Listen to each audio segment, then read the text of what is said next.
Hi friends, welcome to Raga's Kitchen friends. இன்னைக்கு வீடியோல உடனடியா செய்யக்கூடிய நல்ல மொறுமொறுப்பான சத்தான பாசிப்பருப்பு தோசை எப்படி பண்ணலாம்ன்றதா ஃப்ரெண்ட்ஸ் பார்க்க போறோம்.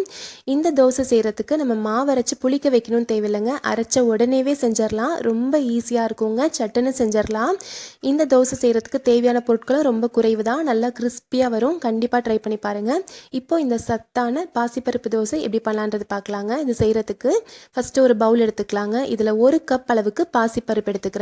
இது கிட்டத்தட்ட 200 கிராம் அளவுக்கு இருக்குங்க. நீங்கள் எந்த கப்பில் வேணாலும் நீங்கள் மெஷர் பண்ணிக்கலாம். இதை நல்லா ஒரு 2-3 தடவை வந்துட்டு கழுவிக்கோங்க. நல்லா கழுவி எடுத்துக்கலாம். இப்போ பருப்பு நல்லா கழுவி எடுத்தாச்சு. இப்போ இதில் வந்துட்டு ஊற வைக்கிறதுக்கு தண்ணி ஊற்றிக்கலாங்க. 1 கப் பருப்பு எடுத்திருக்கேன். இதுக்கு 2 கப் அளவுக்கு தண்ணி ஊற்றிக்கலாம். பாசிப்பருப்பு ரொம்ப சீக்கிரமாகவே நம்மளுக்கு நல்லா ஊறிடுங்க. ஒரு 45 நிமிஷத்துலேருந்து 1 மணி நேரத்துக்குள்ளாரையே நம்மளுக்கு ஊறிடும். இப்போ தட்டு போட்டு மூடி வச்சிடலாம். ஒரு 1 மணி நேரம் நான் ஊற வச்சுக்கிறேன். இப்போ பாருங்கள், பருப்பு நல்லா ஊறிடுச்சு. 1 மணி நேரம் ஆயிடுச்சு. பருப்பு இந்த அளவுக்கு நல்லா ஊறினதும் இப்போ ஊற வச்ச தண்ணியை வடிச்சிடலாங்க. வடிச்சிட்டு ஒரு மிக்சி ஜாரில் ஊற வச்ச பாசிப்பருப்பை போட்டுக்கலாம்.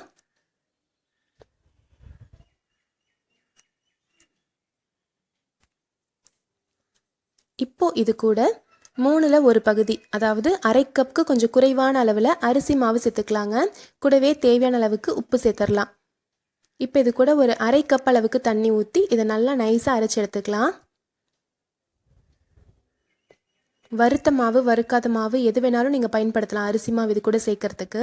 இப்போ பாருங்கள், நல்லா நைஸாக அரைப்பட்டுருச்சு. இப்போ அரைச்ச மாவை ஒரு பவுலில் மாற்றிக்கலாம். அவ்வளோதாங்க, ரொம்ப ஈஸியாக நம்மளுக்கு பாசிப்பருப்பு தோசைக்கான மாவு ரெடி ஆயிடுச்சு. இப்போ இந்த மாவில் நம்ம உடனடியாகவே தோசை ஊற்றிடலாங்க. இது நல்லா பார்க்குறதுக்கு அழகாக இருக்கிறதுக்கு இதில் கொஞ்சமாக வந்துட்டு மஞ்சத்தூள் மட்டும் நான் சேர்த்துக்கிறேன். பாசிப்பருப்பு தோசை நல்லா மஞ்சள் கலரில் இருந்தால் ரொம்ப அழகாக இருக்கும். குழந்தைங்களும் கொஞ்சம் விரும்பி சாப்பிட்ருவாங்க. அதனால் ஒரு 1/4 டீஸ்பூன் அளவுக்கு மஞ்சள் தூள் சேர்த்துக்கலாம். சேர்த்துட்டு நல்லா கலந்து விட்டுட்டு நம்ம உடனேவே தோசை ஊற்றிக்கலாம். மாவை நம்ம வந்துட்டு புளிக்க வைக்கணும்னு தேவையில்லைங்க. ஒரு 2 மணி நேரத்துலேருந்து 3 மணி நேரம் வரைக்கும் நீங்கள் வெளியிலேயே கூட வச்சுருக்கலாம். இப்போ நல்லா மிக்ஸ் பண்ணியாச்சு. நம்ம தோசை மாவு ரெடி ஆயிடுச்சு. இப்போ ஸ்டவ்வில் ஒரு தோசை கல் வச்சுக்கலாங்க. பாருங்கள், இந்த அளவுக்கு மாவு வந்துட்டு இருக்கணும். ரொம்ப வந்துட்டு தண்ணி ஆயிடக்கூடாது. நம்ம தோசை மாவு பதத்தில் இருக்கணும். அப்போ கரெக்டாக இருக்கும். இப்போ ஸ்டவ்வில் தோசை கல் வச்சு கல் நல்லா சூடானதும் ஒரு கரண்டி அளவுக்கு மாவு எடுத்து ஊற்றி நல்லா இந்த மாதிரி ஸ்ப்ரெட் பண்ணி விட்டுக்கோங்க. பாருங்கள், நல்லா மெலிசாக சுற்றுறதுக்கு வரும். இப்போ சுற்றி கொஞ்சமாக எண்ணெய் விட்டுக்கலாம். நீங்கள் நான்ஸ்டிக்கில் தான் ஊற்றணும்னு கிடையாதுங்க. நம்ம சாதாரணமாக யூஸ் பண்ணுற தோசைக்கல்லையே சூப்பராக வரும்.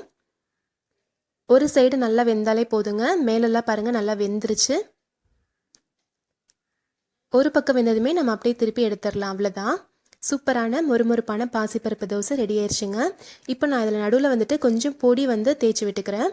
இட்லி பொடி இருக்குது இல்லைங்களா, இட்லி பொடியில் கொஞ்சமாக நல்லெண்ணெய் ஊற்றி நல்லா மிக்ஸ் பண்ணி வச்சுருக்கேன். இப்போ இதை மேலே லைட்டாக தேய்ச்சி விட்டுக்கலாம். நம்ம சாதாரணமாக தோசை மாவில் செய்கிற தோசைக்கு கூட பொடி தோசைக்கு பொடியாக மேலே தூவி விடாமல் இந்த மாதிரி நல்லெண்ணெய் ஊற்றி நல்லா மிக்ஸ் பண்ணி விட்டு மேலே தேய்ச்சி விட்டுட்டு அதுக்கப்புறமா நீங்கள் சர்வ் பண்ணிங்கன்னா ரொம்ப சூப்பராக இருக்கும் அந்த பொடி தோசையும். அதே மாதிரி தான் நான் இப்போ இதில் பொடி தேய்ச்சி விட்டுருக்கேன். இப்போ பாருங்கள், ஃபுல்லாக தேய்ச்சி விட்டாச்சு.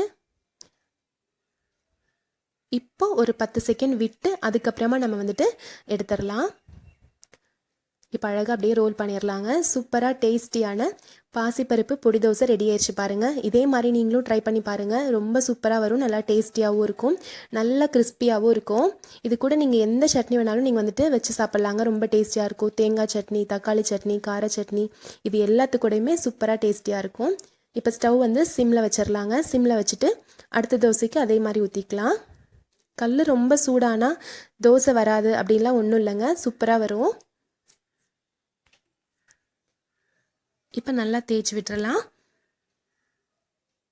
சுற்றி எண்ணெய் விட்டுக்கோங்க. ஒரு சைடு நல்லா வெந்ததும் நம்ம கலந்து வச்சுருக்க பொடியை கொஞ்சமாக மேலாக நல்லா தேய்ச்சி விட்டுட்டு நம்ம எடுத்துடலாம். நல்ல சுவையான உடனடியான பாசிப்பருப்பு தோசை ரெடி ஆயிடுச்சு பாருங்கள். கண்டிப்பாக நீங்களும் ட்ரை பண்ணி பாருங்கள். நல்லா ஹெல்த்தியான ஒரு தோசையாக இருக்குங்க. நம்ம காலையில் பிரேக்ஃபாஸ்ட்டு கொடுக்கறதுக்கு ரொம்ப ரொம்ப நல்லாயிருக்கும். இது கூட நான் இன்றைக்கி வந்துட்டு கார சட்னி செஞ்சுருக்கேங்க. கார சட்னியோடு நான் சர்வ் பண்ண போகிறேன்.